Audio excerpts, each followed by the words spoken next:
and then come back. Yeah, and then we'll back up, and then we'll.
Welcome into Frogs Today post-game show, coming to you live from the courtside courts. Guys, initial thoughts, first reaction, mine, for lack of a better phrase, holy smokes, guys. TCU 43, Oklahoma State 40. Double overtime win. Frogs rack up over 500 yards of offense and a come-from-behind victory. Guys, TCU was down 24-7 at one point. They were down 27-10. Yeah. They were down 30-16. Yeah. And then it all changed, didn't it, Marshall? Absolutely. Can you breathe? Have you taken a breath yet? My jaw is so it hurts from having it clenched for the whole second half. From the first score in the second half to the end of overtime, I'm just bewildered. I was absolutely holding my breath. The Frogs just marched back. Yeah. It's like a track athlete on the 4x4, the last leg, reaching the guy and chasing him down, and the Frogs just never gave up. The defense played lights out in the second half, yes, and the offense just steady as they've ever been. Max Duggan leading the offense down the field, Kendra Miller running for 6 yards a pop. It was like they just never lost hope in what they do and what they are. Look, Max Duggan, coming into this week, TCU 5-0, was starting to trickle in ever so slightly to that Heisman conversation. Sure. Yeah. To that Heisman conversation. Look, he had 3 games in a row of 300-plus passing yards. Sure. Obviously, the Frogs are 5-0. Today, 286 passing yards, two passing touchdowns to go with 57 rushing yards and a rushing touchdown. Is it time to put him squarely in that conversation? Sound the horn. Sound the horn? Sound the horn. Max Duggan belongs in that conversation. I don't see a reason why not. It's as much about leadership as it is about the stats on the sheet. To be down 2 scores to a top 10 team and to have the result like that, led by your decision making, your leadership. Yes. To me, that stuff all comes into play when you're talking about an award like that. So yes, absolutely. TCU, we're still halfway through the season. You're like, how do we temper this stuff? But no, we're getting excited. Let it out. Earned it so far. Let it out. Absolutely. Show them some love. But we got to talk about the rest of the team. This is the ultimate team game. It absolutely is. So, look, folks, this is going to be an awesome post-game show. We've got players that are coming on later. We're going to be here for quite a while breaking down this game, so make sure you stay here at frogstoday.com to watch all of it. You should always be on frogstoday.com for all of your TCU athletics coverage. We're going to be here for quite a while. We've got to start, I think, in that fourth quarter because Oklahoma State scored a touchdown to go up 24-7 with about 10 minutes left in the second quarter. Yeah. there wasn't another touchdown scored until 9:22 left in the game. Right. When Duggan found Jared Wiley on a little bit of trickeration. That's your a guy. Very strange Max play. was lined up with the running back. Running back was lined up as a quarterback. They did a little fake reverse, similar to what Oklahoma State ran earlier. We were talking about this at halftime, you and I, about when is TCU going to kind of pull some of these cards out of their suit, and that was one of the cards they pulled, and it worked to beautiful perfection. It absolutely did, Maggie. Oh, what do you got? I think you're right. Once they went 30-30, that's when in my head, I'm sitting here like, whoa, this is the first time Oklahoma State hasn't had the lead this entire game. Right. All right, something's clicking now. Absolutely. And that defense. Defense, exactly. 24/7. It's still the second quarter. So much football left to be played. TCU goes for it on 4th and 4 in their own territory, or in Oklahoma State's territory. You feel, is that forced? That seems so unlike us, because we are an aggressive team, but that seems so early in the game like you're chasing points. We don't get it. We get the ball back, we score, kick a field goal, but it felt like we're chasing points. You're like, all right, we're still in this. And then Oklahoma State, bewilderingly, has decided to just put the bus in park mode for the rest of the game, and not go and try to win the game, put it out of reach. And TCU's like, well, thank you. The defense was like, well, thank you. We're going to wrap up, tackle, get the ball back, give our offense a chance to score. Oklahoma State scored 3 touchdowns in their first 5 drives of the game. And it really did feel like all the momentum was on their side. It looked like they were going to run away with it. But then, like you mentioned, they kind of parked the bus a little bit. TCU's defense got their legs under them. Oklahoma State scored 1 touchdown in their final 12 drives today. Yeah. What a defensive performance. You know, we were talking about this pregame, Marshall, that Joe Gillespie was going to drop 8 a lot. He was going to trust his defensive line to get some pressure, and they didn't. Through 3 quarters, they really struggled to get pressure on Spencer Sanders. He was in a rhythm. The offense was moving for Oklahoma State. And then in that 4th quarter, it seemed like everything changed. I need to go in the locker room and see if they had some of Michael Jordan's Space Jam special stuff in a bottle, because we were still rushing 3 and 4. It's similar to what we were in the first half, but these guys were getting loose. They were beating one-on-one coverage, pressuring Spencer Sanders up the middle, making him get off his spot, roll to the left, roll to the right, throw earlier than he's ready to, and it made a difference. The coverage all of a sudden magically becomes better. Well, guess what? Football is a team sport. When there's pressure on the quarterback, coverage has less time to cover. You get bad balls. You get better results. 3 and outs, stop drives, and only 1 touchdown the rest of the game, which is how you got back in the game to send it to overtime. At the end of the 3rd quarter, TCU had exactly 1 sack. They had 0 quarterback hurries. They had 2 tackles for loss. They added a sack. They added 2 quarterback hurries. They added 4 tackles for loss, and they added 4 pass breakups in that final frame of regulation. And that is truly what turned things around. You know, like you said, they were not bringing a ton of blitzes. They had some linebackers banged up in this one. Marcel Brooks went down with an injury. Johnny Hodges left the game multiple times, banged up a little bit, but they still managed with that defensive line to do just enough to throw Spencer Sanders off. But I want to talk for a second about this secondary. Because we had some questions about this secondary after the Kansas game. We were worried about them without Miller Bradford out there on the field. You know, he's that field general. He's been the guy making sure everyone else is lined up where they're supposed to be through these first 4.5 games. He goes out against Kansas. Josh Foster comes in, less experienced. And we saw some of that struggle again in the first half of this game today. And then it's like they all locked in. Bud Clark, who's been working his way back from an injury, came out and had an absolutely incredible second half. He made 2 big tackles when Oklahoma State had the ball in scoring position to hold them to a field goal, to make it 27-13 instead of 31. Those are we call those hidden points. Those are hidden points right there. You're taking 4 points off the board for Oklahoma State. He comes back later in the half, has an interception on a bad ball thrown by Spencer Sanders. He underthrew it, but hey, Bud Clark went up and made a play.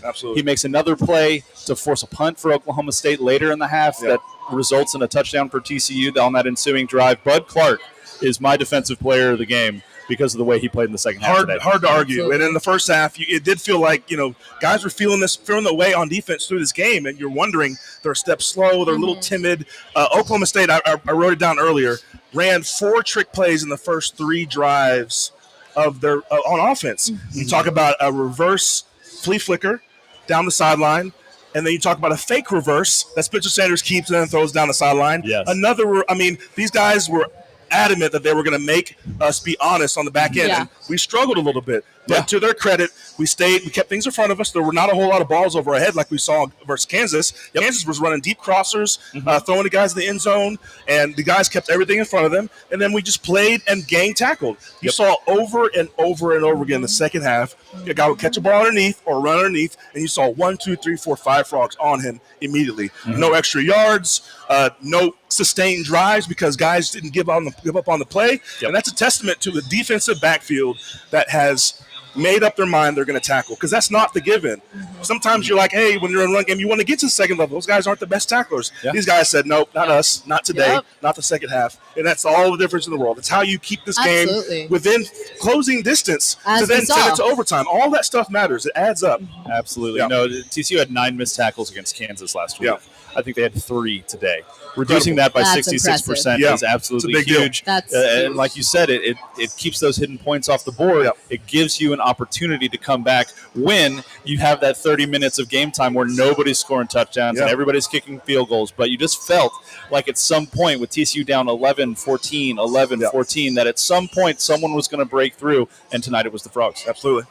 And guys, I just want to point something out. This second half Frog team that we continue to talk about, this is the Frog team that we're used to seeing. Sure. That first half, I don't know who those guys were. We were all scratching our heads. I don't know. I was like, these cannot be the same guys that just beat KU. For sure. But a testament. We talk about it over and over again. Absolutely. And going as your coach goes, going as your leader goes. Yes. I mean, we saw Sonny blow up multiple times at the refs today. So that's a little bit out of character. That's my favorite part of the game. But listen, as a player, you're watching that. You're like, that guy sticks up for us. He cares. He is absolutely caring about us in this moment. We feel like we were being done wrong. But overall, his demeanor flatline, cold-blooded. You talked about this. And we said all game, hey, stay close, stay in it. You see on the sideline, there wasn't any panic. No guys are throwing helmets around, yelling at each other. No. They stayed in it, and they fought together. And you have a guy like Max Duggan leading you. You have a defense that was coalescing literally as the game went along, improving drive by drive, keeping you in it. And results like this happen. TCU's a top 10 team. Oklahoma State is a top 10 team. This was an incredible matchup, and it was earned. Completely earned. No gimmicks, no faults, no mistakes, no luckiness. This was earned victory in the Big 12 of all conferences.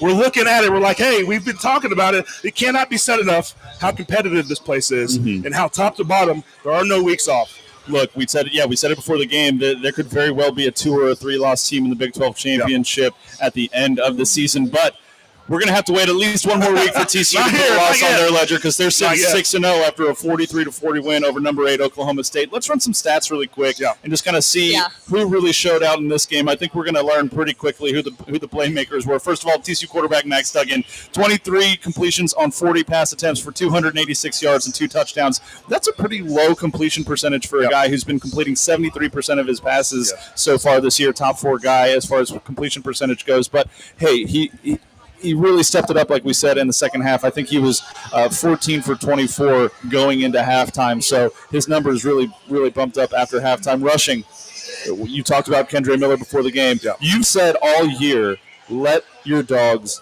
eat. You recruit for a reason. At the end of the day, your scheme and your style can only get you so far. You need players and you need talent. Kendra Miller has shown us ever since – We'll call him he who shall not be named. Left the program. There's been an opening for opportunity, and I think Kendra Miller, for lack of a better term, is just busting through the door. Absolutely. We had Daniel Tomlinson on here earlier talking about it, how much he likes the style, and he just gets downhill, averaging 6 to 7 yards a clip. Every time he put the ball in his hands, you're like, all right, he's going to at least fall forward for 2 or 3. He's going to make us look good and keep us ahead of the chains. That's the most impressive thing about him is he'll have 5 different defensive guys on him, and you're like, oh my God, he is still running. Still going. He will drag them. Absolutely. He's going to get that extra yardage. Absolutely. Kendra Miller, 22 carries, 104 yards, and 2 rushing touchdowns. That's a nice little day. That's a nice little day, including obviously the game. And the winner at the end. The game winner at the end in double overtime. Amari DiMercato with 9 carries for 62 yards as well. He's a guy that's really come on. It's a 1-2 punch. He doesn't get as much notoriety, but it's a 1-2 punch. We can spell Kendra Miller and not feel like we're going to drop off at all with Amari DiMercato. He's a veteran. He's an older player. He gets it. He pass protects. He can catch in the pass game. this is a 1-2 punch that is formidable, and there's no drop off, and that is a huge luxury to have. You know, we talk a lot about this first year coaching staff. I think a lot of we knew that Kendra Miller had a lot of talent. We knew that Amari DiMercato had this in the tank, but a lot of this credit has to go to Anthony Jones as well, the new running backs coach this year. He came in from Memphis, is a new part of the staff, just like everybody else, most of the other coaches on staff, and he has taken this running game that we knew could be strong because we'd seen glimpses of it in the past few seasons, and he's turned it in to a completely different beast. Absolutely. And I would argue in run games, ones that are start slow and kind of build, it's about opportunity. And the fact that we were down by 2 scores and we stuck to the run game, it would be so easy to then go 5 wide, 4 wide, and just sling it. Not moving? Exactly. We're just going to, you run on first down, you only get 2 or 3 yards. Let's just drop back and pass. No. And that is just not how we want to play. That is not to our strengths. We've got too much talent in the running back field. We've got, obviously, our linemen are improving every week. We've got too much talent up front. And too much ability in all positions to then just go one-dimensional. And the fact that they stuck to it, there's a lot of ball game left, but we were down. And I can imagine people were feeling, man, this might get away from us if we don't get a stop and get a score. But they stuck to their game plan. They stuck to what they do best, and it pays dividends. That stuff, you don't get 22 for 104 from running back and another 60, 70 yards from another running back without sticking to it, even when you're down. And 57 from your quarterback. And your quarterback, I mean, cannot be overstated. Max Duggan adds such an element. I mean, we talked about this pregame, about the 2 quarterbacks having similar styles, being able to use their feet, called quarterback runs.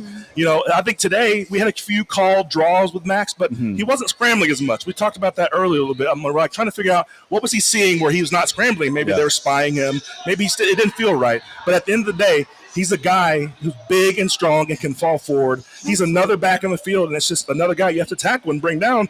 And he broke some arm tackles today. Like, not many quarterbacks in the country you can say who can put the ball in his hands. He can make a guy miss. He can go for 50, 60 yards for a touchdown, and he can fall forward. That's an absolute weapon. They use it today. What a performance. And they did it in clutch moments, too. You think about TCU, they're down 30-23 with about 5 minutes left in the ball game. Darius Davis, who had a rougher day for him, still a good day, especially in the punt return game, but he decides to he decides to field a punt inside the 10-yard line, which is typically a pretty big no-no. And so TCU ends up 1st and 10 from their own 6, down a touchdown. Absolutely. First play, designed QB draw, right up that A gap. It's a great and Max play gets call. 14 yards out to the 20. You off that heat more off the breathing back. room, Absolutely. right? And it's stuff like that where if you can trust your quarterback to either throw it or tuck it and run in clutch moments, that makes Max Duggan one of the best quarterbacks in the country this year. Quick aside about Darius Davis. Listen, I love the boldness of how he plays, how he approaches the return game. Because, yes, a lot of guys would have muffed a punt, and the coach would have yelled at him. He would have got down himself. He might have fair caught the rest of them. It might have pulled him. But, no, the Horned Frogs put him back there and say, you're our guy. And not only that, maybe the rule for a punt returner is when your back foot hits the 10-yard line, you typically let it go. You wave your guys off, and you hope that the ball bounces in the end zone.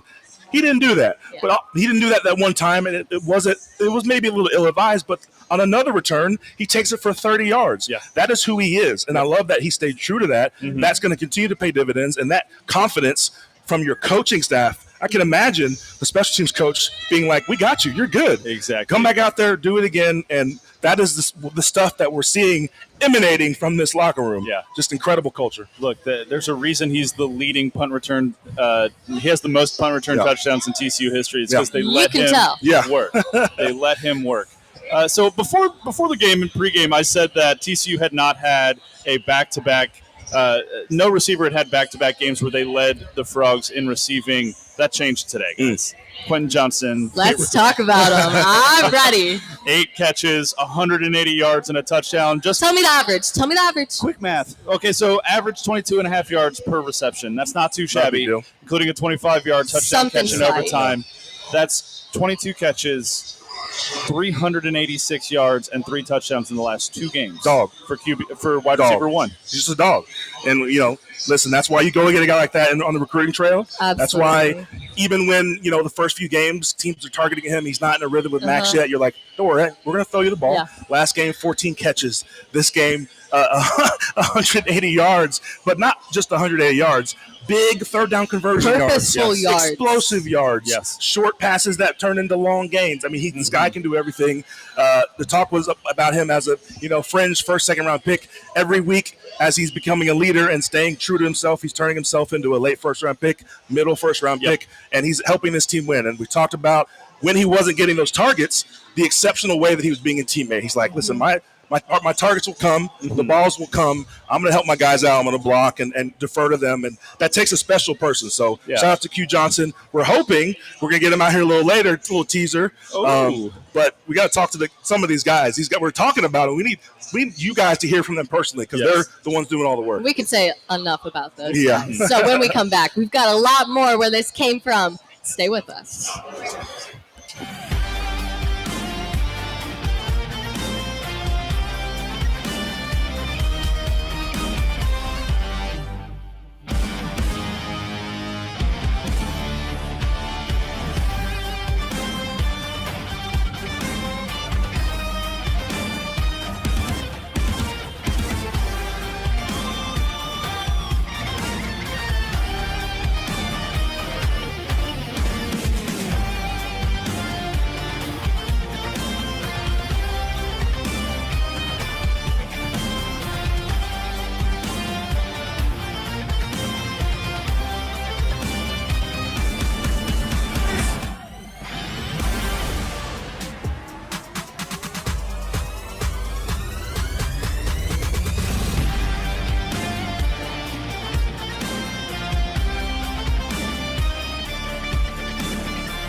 Welcome back into Frogs Today post-game live. TCU beating Oklahoma State here in the Carter. And we got a lot to talk about. But first, we also want to talk about those scores around the Big 12. And something a little special about Bama and Tennessee. I heard someone's still undefeated. And it's not. It's not Bama. Tide. Tennessee beats Alabama 52-49. Wow. Rushes the field afterwards. I got to say, there's nothing better than a field rush. We saw one here today. Absolutely. They saw one in Knoxville as well. Tennessee gets a big win over Alabama. That's going to have playoff implications, no doubt, down the road. Maggie, there were some other big games in the Big 12, though, as well today. Oh, yeah, there were. We had Texas hosting Iowa State. They hold on for a 24-21 win. It's good. I picked Texas. You picked Texas. I think I picked Texas too. We talked a little bit about Iowa State's defense on the pregame show. They obviously showed out today. Quinn Ewers has a lot of potential at that quarterback spot, but this is a Texas team now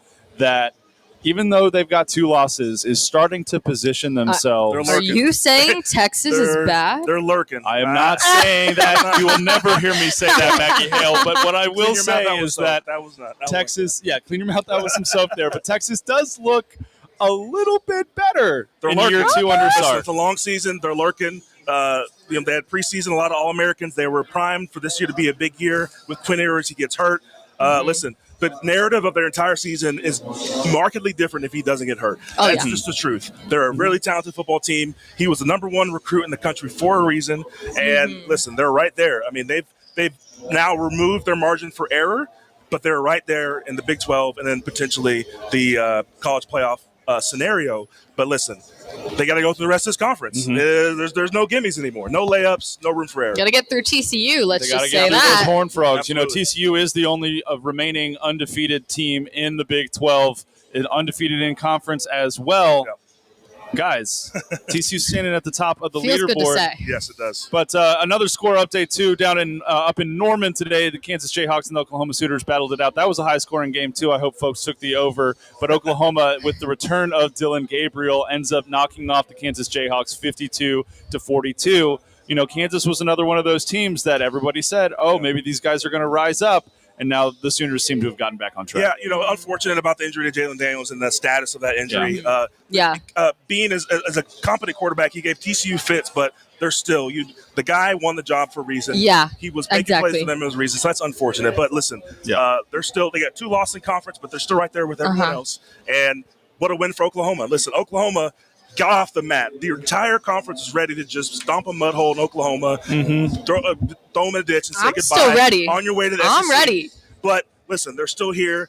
Not necessarily sure they're in play for the end of the year, but they're playing for pride now. They're playing for Brent Venables. They're playing for regime change, building a new culture. So, listen, they're still Oklahoma at the end of the day. It's true. Let's go around to the AP Top 25. Some other big scores happened today as well. Georgia 55-0 over Vanderbilt. Maybe that wasn't the biggest game. Yep. Close one. But Syracuse, folks, you got to start talking to your children about 6-0 Syracuse because they beat NC State today 24-9. NC State, obviously, with their backup quarterback, just couldn't move the ball, couldn't get the offense going. Yeah, the flying Dino Babers, baby. Michigan with the thumping of Penn State in the Big House, 41-17. Ooh. That's, everybody came into that game. That was supposed to be kind of a preview in the Big Ten, kind of like this game was for the Big 12 today, and Michigan came out and made a big statement. Penn State seems to always be on the cusp of, aren't they a legit contender? And more times than not, just they get to a big game and it proves that they just are missing a piece. I don't know what it is. Today shows that. Was harsh. It's true. True. Under James Franklin, listen, they've been there multiple times in that conference with a top 10 ranking and laid an egg. Easily, could have happened here, but it doesn't happen to teams that are worthy. So that's how the plays it. So. It's true. Ole Miss moves to 7-0 today with a 48-34 win over Auburn. We talk about that running back that is he who must not be named. He had 139 rushing yards and a touchdown today good for him. well. It's okay. But as Ole Miss stays undefeated, the fighting Lane Kiffins get it done there. USC and Utah are in the first quarter. USC is up 7-0. Clemson and Florida State are tied at 7 in the first quarter as well. That's our top 25 roundup there, folks. Absolutely. A lot of good teams going down. A lot of teams showing themselves, proving their worth. A lot of room to jockey still all over college football. But, we're down another 3 to 4 undefeated teams. Coastal Carolina lost. Listen, this is a war of attrition. This is a long season. And we saw today a great segue is to talk about injuries and how you maintain your quality as the season goes on, because this is just a grind. And a conference as good as this, it's a marathon. TCU has had great luck so far. And again, I want to find the nearest piece of wood to knock on. They've had great luck so far up before this game with injury health. And you saw a few guys go down today. Some guys returned, but you can see the toll starting to be taken. But again, we stress the culture change at TCU about the emphasis on recovery and health. So we hope they're going to get better. We'll go down the list. I don't know if we have an official injury list. We won't talk about it too much. But listen, you overcome that. You overcome that to get a win. That's a huge, huge story. Yeah, there were 5 that stood out to me today. The first one being Marcel Brooks, who goes down in the first half. He looked to be in quite a bit of pain. He was helped off of the field.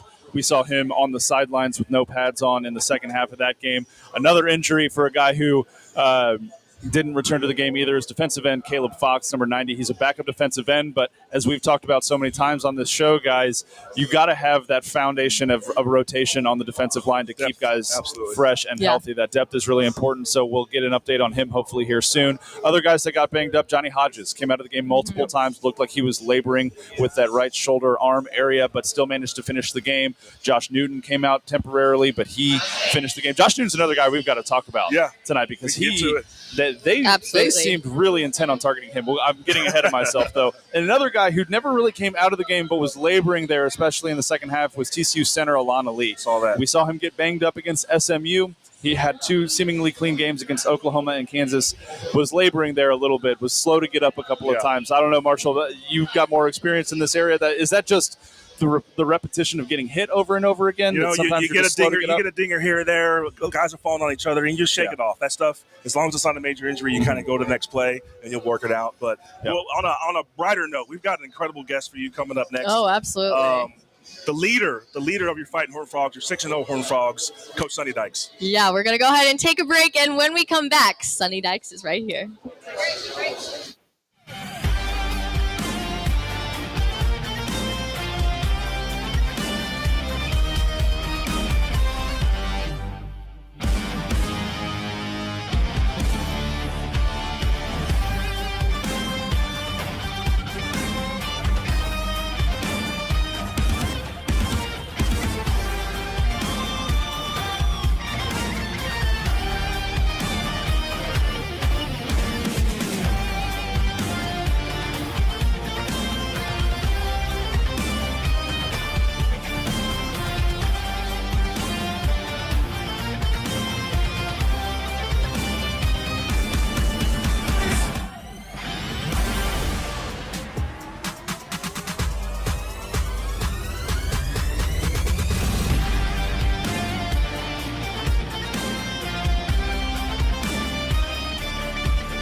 Welcome back into Frogs Today post-game live. As promised, Sonny Dykes right here with us on the set. Jamie, I know you've got a question. Let's go ahead and start with you. Always ready to talk to Coach of the Horned Frogs. Coach, TCU was down 24-7 in the first half of this game. There was a long period of time there where neither team was scoring a lot of touchdowns, a lot of points being scored. And then in that fourth quarter, things really started to shift for you guys offensively. What was the difference there in that last frame? Yeah, I think we finally settled in a little bit and just, quit making a lot of the stuff that hurt us early. We're just kind of self-inflicted mistakes and lack of execution. And, guys started making some plays. I felt like we started to dominate the line of scrimmage up front, really on both sides. I thought our defensive front did a great job in the second half, obviously limited in their run game and made stops down the stretch. It allowed us to get back in the game. And then I thought offensively, we were able to effectively run the ball. And once we did that we were able to spread it around a little bit. Guys made some plays. Max did a great job running and making decisions. Quentin played like Quentin's supposed to. And, Kendra played well. So we've got three guys that we can really count on. And as I said, man, I thought when we started to win the battles up front, so when we were able to take over the game. Absolutely. On that note, taking over the game means using tempo. You and Coach Riley are big on tempo, mixing it up, slowing it down. What affect did the way that Oklahoma State was kind of, call it spamming, kind of, not operating in the right spirit with the substitution rule? How did that affect? Yeah. I mean, we probably made a couple of mistakes in the first half, substituted a little bit later than we should have. I felt like the officials were letting them make a substitution later than they should have been able to, and then guys were jogging off and on. It forced us to call a timeout. I got upset about it, and I think the officials were trying to kind of figure out how to deal with it. And had a great plan in the second half. They came and talked to me, and I think Coach Gundy both, and said, here's how we're going to officiate this moving forward. And I thought it was the way it was supposed to be in the second half. Okay, great. Absolutely. And we saw a huge student section crowd here today. Yeah, a lot of fans. 6,200 students. I think it's the biggest crowd ever. It's just awesome. The student support was incredible. I think it was a big part of, fueling our guys and getting us going on the sidelines in the second half. And, can't say enough about our fans. It was a great environment. It was a blast to be a part of it. And as I said, I think it really, really kind of kept our guys in the game in a lot of ways when we, when things didn't look real good. Coach, this is a secondary that has gone through a couple injuries here early in the season, obviously without Bradford today. Yep. Bud Clark's working his way back from an injury. What did you see from them? They seem to really lock in, especially in the second half. Yeah, I thought our corners played exceptional. I thought, Josh played like he's been playing. He's just been such a big play for us. And, I mean, it's that whole group is as you said has been banged up. Nick's been banged up. Bud's been banged up. Abe has really been steady for us back there. It's been an interesting group, and we kind of had to try to piece some stuff together. I thought it was really big getting Bud back. He just is such a good player for us. I mean, he really anticipates throws, knows where the ball's going, breaks on the ball, made a couple of huge stops in today's game, and it's just a fun group to be around. I mean, those guys are just figuring out ways to get it done, and they're all a little bit banged up, but boy, they're competing hard. It just seems like they all care about each other, play hard for each other. Yeah, I think so. A little bit about when you're down early, things weren't going our way, the demeanor on the sideline, how guys were encouraging each other, and how they're approaching the rest of the game. Yeah, I think going into the game, we probably played a little tight, honestly. I don't know why. I don't know why we did that. I felt like we did the same thing against Colorado week one. Just seemed like we're usually a pretty loose football team and pretty confident, and just seemed a little tight, a little out of sorts. And came in at halftime and just said, look, man, what do we have to lose? We're down. Let's just go play. Let's go play the second half and put our head down. Don't worry about the score. If we get ahead, great. If we're behind, that's fine too. Let's just keep grinding. And to those guys' credit, they played hard, for 60 minutes today. We told them they were going to have to play for 60 minutes. We really should have told them it was going to be about 65 minutes, But we knew it was going to be this kind of game. I mean, we really thought it was, two evenly matched teams and was going to be a slugfest, and that's what it turned out to be. Coach, you've been incredibly consistent in your messaging to this team from day one about treating every game the same, taking everything one day at a time, just focusing on the next practice, on the next play, next test in the classroom, whatever it might be. That's the whole purpose of that, is for moments like this, right? Yeah. I mean, I think that we've got to, if you want to be a championship level football team, then you got to win games that you're supposed to win, and then you got to win some games maybe you're not supposed to win. And what I like about this team is they've done a good job taking care of business. When we get ahead in ball games, we keep the hammer down. I think it's something that we've learned to do, and certainly learned to do it against Oklahoma. And then when we have to play from behind, like we did last week, some against Kansas in the third quarter when they went up 17-10, and today, obviously, when Oklahoma State was up 2 scores, a good bit of the second half. We just gotta keep playing. And got to have confidence that if we do that, that's going to be enough, that we can get back in the game. Somebody's going to make a play. Trust the guy next to you and believe in their ability enough to just do your job and keep going. And these guys believe in each other, care about each other, and you can see the result. Love it. Absolutely. Coach, congratulations on that Thank win. you guys. Appreciate Thank it. you so much All for right, sitting down thanks for with having us. me. Okay, see y'all. Absolutely. Next up, we have D Winners coming in to talk to us. Be sure to stick around.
Welcome back into Frogs Today post-game live. In case you're just joining us, Maggie Hale here with Marshall and Jamie, and now D Winners here to join us to talk about the game. D, first off, this was not an easy win. This was a tough-fought game. What do you think you and the defense struggled with the most today?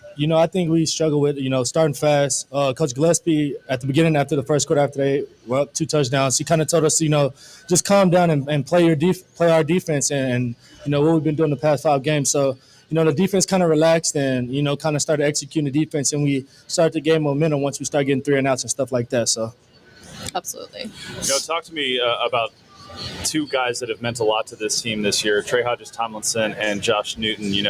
When Oklahoma State stopped scoring, it felt like as the defense relaxed, those 2 guys really stepped up and showed out in the second half. Talk to me about their game tonight. Yeah, Josh and Trey, they train together, they do everything together, and when we practice, they're always guarding guys like Q, Savion, stuff like that. So I think they're really great competitors, and they go out there and, try to be the best they can be for this team and, stuff like that. This was the first game I think we had some real adversity. You guys battled through it. How do you think you responded as a defensive group and as a team to being down early and things just not clicking early on? Like I said earlier, as we started to play, our type of brand of defense, we kind of started to get that momentum. And after Bud got the interception, they just kind of gave us, a little bit more momentum and stuff like that. So we kind of fed off of that, and we got a big couple. We made a big couple stops and stuff like that. So were you surprised that they kind of took their foot off the gas a little bit? It felt that way, right? The offense? Yeah, Oklahoma State's offense. Yeah. Were you surprised? We kind of just. It all just comes back down, playing our defense, being able to contain Spencer Sanders, a really great quarterback who can run it but also throw it. So, and we just want to do our job. Absolutely. So talk to me a little bit, D. This is the second straight sellout crowd that you guys have played in front of here at Amon Carter this year. Second time the students have rushed the field after an incredible win. What's it like playing in front of not only this student section but this crowd here at Amon G? When you get a sold-out crowd and you got people screaming, it kind of gives us, a little bit more energy, and we feed off of that. So, our staff, they do a great job, just telling us next play and move on, good or bad, and, we just try to do just that. I love it. You guys, 6-0, undefeated. How was the group? I hope you guys enjoy this. You're supposed to enjoy these wins. How are you guys staying focused and just, keeping everything in perspective as we go through this season, blowing out expectations for what we were supposed to be according to pundits and all that stuff early in the year? Yeah, I think we're going to enjoy this one for sure. But, tomorrow we're going to move on and start working on Kansas State because they're a pretty good team as well. So, we're going to come in and take it day by day and see them next Saturday. Absolutely. So, we've heard a lot from Coach Dykes this year about one game at a time, one day at a time, kind of maintaining that level head. And it seems like that message, as cliche as it can get at sometimes, really pays off in big moments like this, where you face that adversity and you stay level-headed on the sideline. Mm-hmm. Yeah, Coach Dykes, like you say, he kind of uses that perspective all the time, and we kind of just, take it in and try to apply it to, our daily, activities that we do, and it's working. So, yeah. Why not listen to the man? Absolutely. D, Absolutely. Yeah, go get some rest. You look exhausted. Congratulations on the win. Congratulations on 6-0. We'll see you next week for Kansas State. All right, man? When we come back, we'll have another guest, so stick with us.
Welcome back into Frogs Today post-game live. TCU taking the win over Oklahoma State, and the man of the hour himself, Quentin Johnston, joining us here. Jamie, I know you've got a little question. My guy, you've got 22 catches for almost 400 yards and 3 touchdowns in the last 2 games. What's changed for you in this offense in the last 2 weeks? Just staying patient within the offense because obviously the first few games I wasn't getting the exact looks I wanted to, but at the same time I was getting double covered, which I couldn't have been too mad at because at the end of the day it was opening up stuff for everybody else on the team, and on top of that we were winning, so I was happy with that. But just the previous 2 games, I had opportunities to get the ball, and I just exercised it to the best of my ability. We were applauding you the first few games, knowing you were not getting as many targets, for just staying patient. You could tell you were still being a good teammate. You're blocking, you're encouraging guys. But ultimately, when you're getting bracketed or you're getting doubled, how does that make you feel as a player? Does that give you some pride? You're like, okay, I'm that guy? Yeah.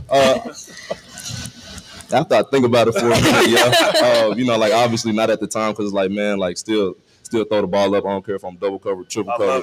If they got the whole team on me, but at the end of the day, come to the sideline after Tay, Didi, or Savion, somebody scored, and I realized, look, I'm getting double for a reason. So at the end of the day, that's just respect to that the DBs got for me, and I look at it like that. You gotta answer this question for me. Overtime, Max finds you for 25 yards in the end zone. How do you get so wide open? We just talked about you being double covered. A lot of defenses are paying so much attention to you, and then yet nobody's within 6 yards of you on that touchdown play in overtime. I guess they just fell asleep on the wheel, but for it's just a good play call. They drew it up right. We had the running back coming out the backfield, which ultimately drew the safety down and kind of caught the corner's eye for half a second. I just found a way to slip up the middle. Score a touchdown. This is partly an air raid offense, a lot of downfield shots, but sometimes you don't get the ball. I talked to you about you waving a guy off for substitution. I speak to both your personal conditioning and your work ethic, and then also the things. You done talking? Yeah. Oh, are we on? Are you done? We're good. It's my day here. Little technical difficulties here. Roll with it. There we go. Check. Little check. All right. We're good. So, yes, speak to the things that the new cause and the new staff have implemented as far as get you guys in shape, keeping you well rested, recovered, all that stuff. For sure. The number one thing they implemented with us was discipline. Obviously, we fed as a team. We had a great deal of discipline coming in.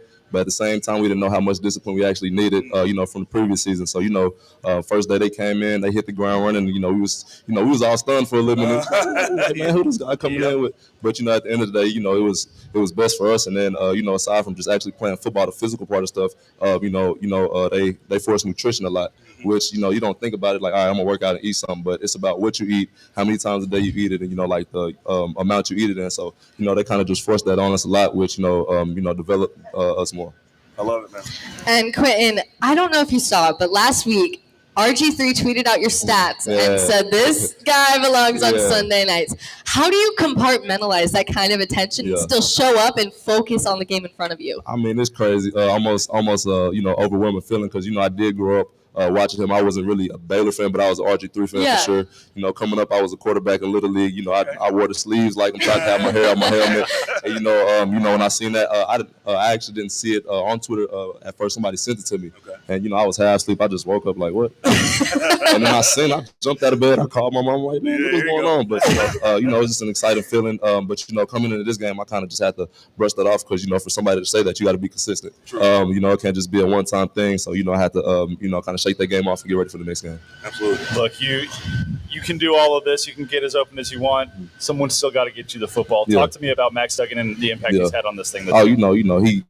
He's kept his composure throughout it all. Obviously didn't win the job at first, but, he didn't say anything. He kind of just, kept his head down, and when, his number was called, he stepped up. And, all the plays he's making right now, we make him day in and day out of practice. I've been with him, obviously, the past 3 years. So, everything he's doing, it may be more of a surprise to everybody else, but it's not a surprise to us.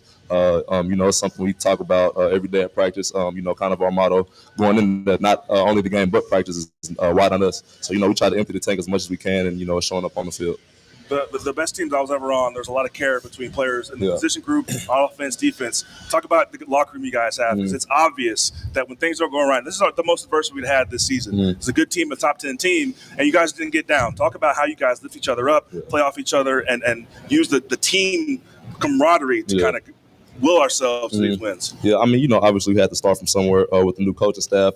It's hard for some people to kind of take that in and be like, all right, like we, welcome you guys in. But, the way they came in, they showed us, a lot of love. We did a lot of stuff off the field, too, as far as team bonding stuff. Coach had his, house open. We used to go over there and hoop and do all type of stuff like that. So I think a lot of that type of stuff grew over the summer. Can continue through the season. We have team meetings all the time. They had this little deal where every week he'll call like 5 players up to just speak to everybody, speak to the team. Man to man, heart to heart. So I feel like that made a lot of people kind of show their vulnerable side, which connects you closer as a team.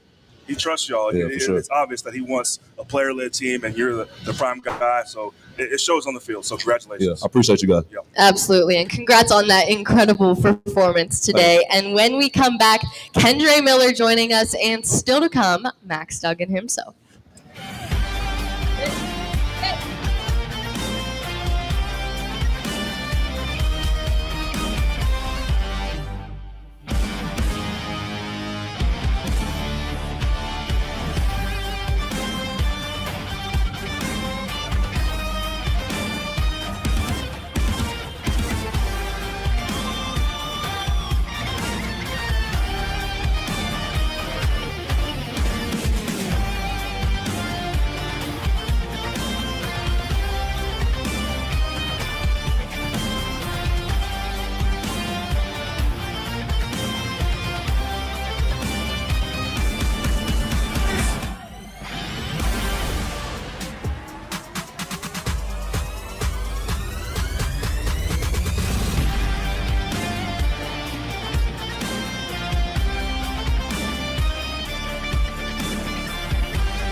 Welcome back into Frogs Today post-game live. TCU taking the win over Oklahoma State to stay undefeated so far this season. Kendra, we've already talked a little bit about how the team just started out a little slow offensively and defensively. When do you think it clicked for you that you needed to pick it up?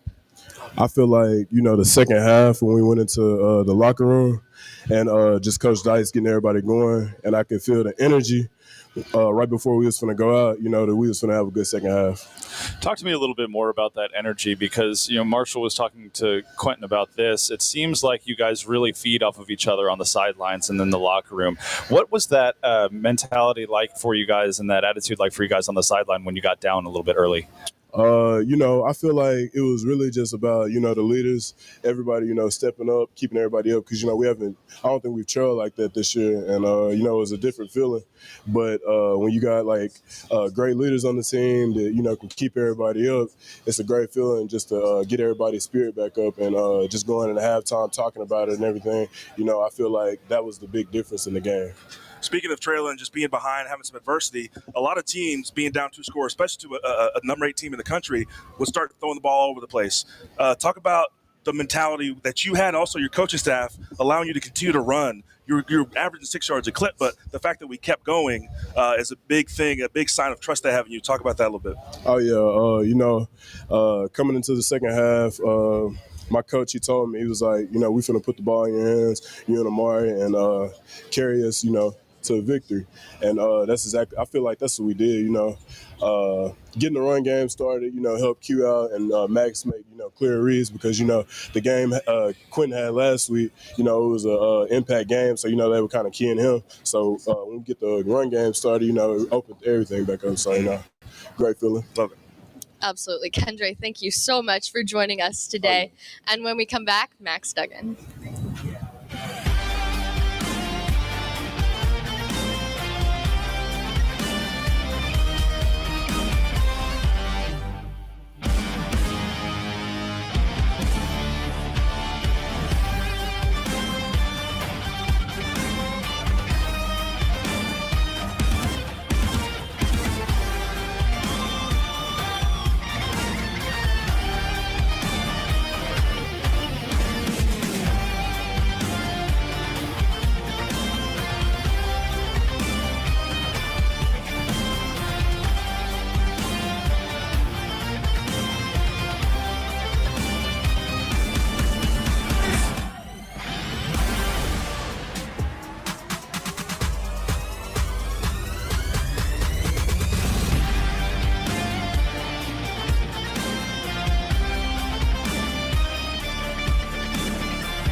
Welcome back into Frogs Today post-game live. Lots of commotion for the quarterback of the hour, Max Duggan. Max, you played a great game today.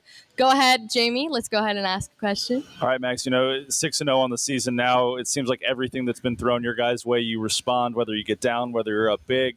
Talk me through the mentality that you take out there on the field every snap, every play that kind of keeps everybody together and level-headed in achieving the goal. I think just trying to do what, you know, Coach Sykes has done and brought in this culture, you know, staying calm, staying confident, doing your job, not trying to do anything extra outside of that. Just continue to stay in the process, continue the process. And you saw it tonight. You saw guys fight, keep making plays. We were there, you know, till the end. He said, you know, you got to play a 60-minute ball game.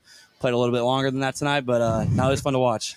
Do you think there was something special that they were doing early on where we kind of were a little timid, got off to a slow start, where guys a little more reserved than they normally are?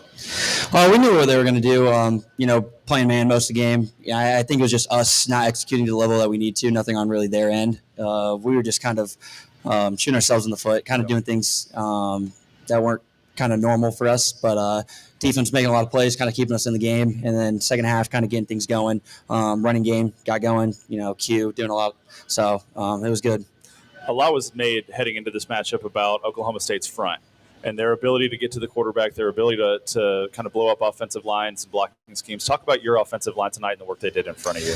Yeah, I'm proud of all those guys. I mean, they had a big job in front of them, and they took it to the chin. You know, there's a couple of things that were, you know, on me, on my fault of kind of putting them in bad spots, holding the ball on too long. But, man, you know, with the run game, pass protection, they did an outstanding job kind of holding those guys out tonight.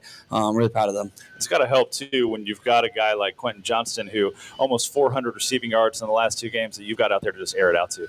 Yeah, it's easy. It makes my job, you know, easy. I just got to throw him the ball, let him go do it. I get to throw a 5-yard route. He takes it about 50 after that. But, no, it's a lot of fun. He's a special kid. He's got a lot of talent. He's got a great mindset, and you can see why he's, you know, a successful player.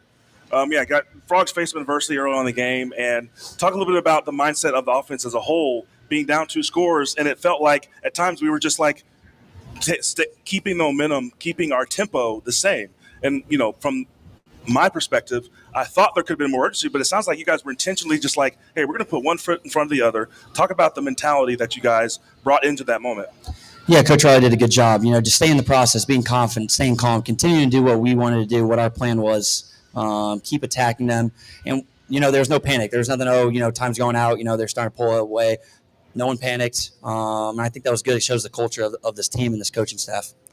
On the other side of the ball, too, the secondary and that defense as a whole really started to lock things down in the second half. There was a span of about 30 minutes of game time there where nobody scored a touchdown, and then Bud comes up with that interception in the fourth quarter, some big stops late in the game. How much energy does that give you guys as an offense on the sideline seeing a defense perform like that? I mean, it's huge. It's complimentary football. When Bud gets that pick, crowd gets all riled up. It puts us in a good position, gives us energy to kind of feed off of. Defense had our back the whole game. We had to do something in the game to kind of give them back. They played a tremendous game, putting us in spots to have a chance at the end. And, continue to feed off each other, just continue to play complimentary football. Yeah, your legs add such an extra dimension to this offense. Talk about the feeling you get when either a play is called for you or you can scramble and make something happen for your team. And, our defenses are hitting you. You're 220, 215, and they're feeling all your weight. Talk about the pride as just an athlete, as a football player, when you get to run and add to the running game. Yeah, I think there's just a lot of, you take pride in trying to not be the quarterback to slide. I guess I probably should slide a little bit often. But, no, I think it helps the guys on offense, helps the line receivers, guys just seeing you take a hit, getting the kind of guys juiced up a little bit. And I'll take a hit, try to get a first down, help the team, whatever it takes. I'll be okay the next day. Absolutely. And Max, as you guys continue to win, you continue to get more national media coverage. How do you kind of compose yourself and keep your cool going into next week's game? Yeah, I think just staying level-headed, not really too worried about national spotlight, anything like that. We understand, being 6-0 is a good spot, but we know we haven't done anything yet. There's a lot of season left. So just continue to go through the process, with practice. I think that starts tomorrow for Sunday's practice. Absolutely. All right, Max, congratulations on the win. You guys are 6-0. Go get some rest, and we'll see you next week. When we come back on this episode of Frogs Today live post-game show, we're going to have our final thoughts as we break down TCU's 43-40 win over number 8 Oklahoma State. We'll be right back.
Welcome back into the Frogs Today post-game show after a 43-40 double overtime Horned Frogs win over the Oklahoma State Cowboys. We are here live at Amon G. Carter Stadium. For Maggie Hale, Marshall Newhouse, I'm Jamie Plunkett. We've got one more guest for you guys tonight, TCU recruiting coordinator, and you've got a couple other titles too. Brian Carrington is on the set with us. BC, talk me through this game from your perspective. I know there are a lot of recruits here tonight, not obviously no names, but what is an event like this like from your perspective? Just absolute culture win. I mean, when you have 60 plus offered guys on campus today, and to give them such a product on the field is just phenomenal. It's just one of those things that sells itself. So talk a little bit about the approach when you guys first got here, about changing how things were operated on that side of things.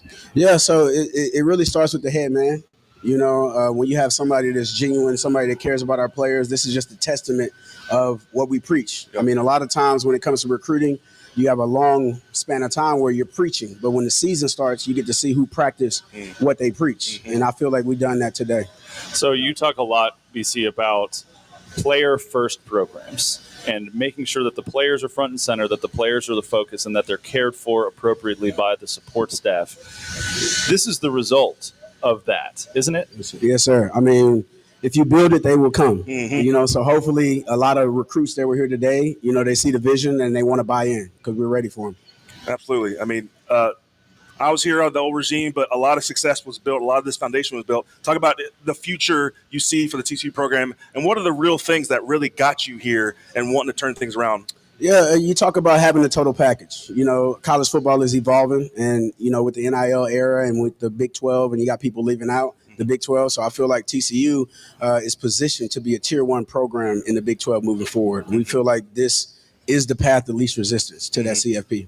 Absolutely. I love it. All right, Brian, we appreciate the work you do behind the scenes so frequently. We see you there on the sidelines, though, hyping people up as well in the middle of the game. Thank you so much for taking a little bit of time out of your evening to stop by the set. I know you've had a long day and you probably want to go get some rest, man. I need an Advil. All right, go get an Advil, that. Brian Carrington. All right, man, I appreciate you. Go get some rest. We're going to keep this pre-game, post-game show rolling with some final thoughts, guys. So tell me a little bit, guys. Final thoughts as we kind of close things out here. Maggie, let's start with you. Takeaways from tonight.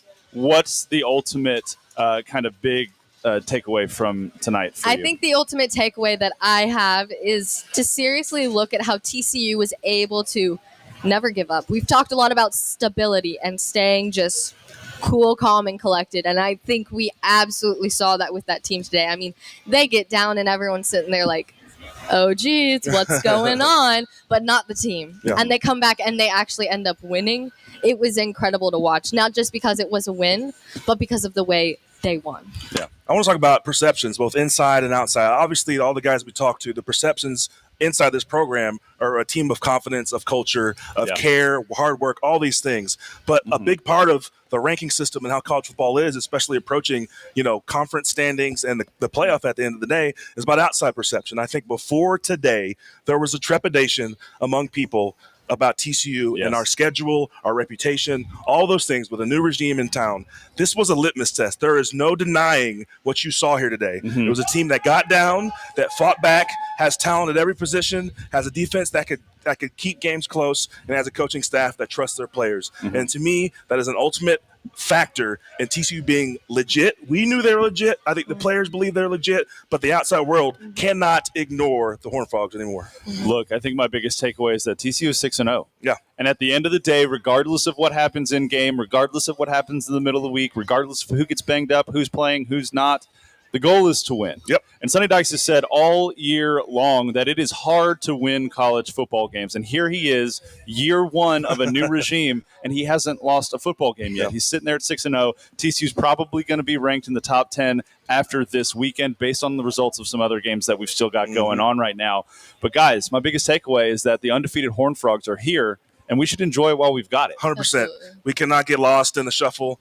We got to appreciate these things, be grateful for what we have, and also aspire to more. This program, as Brian just mentioned, the sky's the limit. We're in an incredible position. Everyone who was a student or a fan of TCU should be very proud tonight and moving forward with the people they have leading and the players they have in this program. Absolutely. Absolutely. Guys, thank you so much for the incredible show tonight. Love having all of our very special guests and, of course, Sonny Dykes on the show. Be sure to tune into us next week. We've got Kansas State. It's a night game. It's going to be a late one.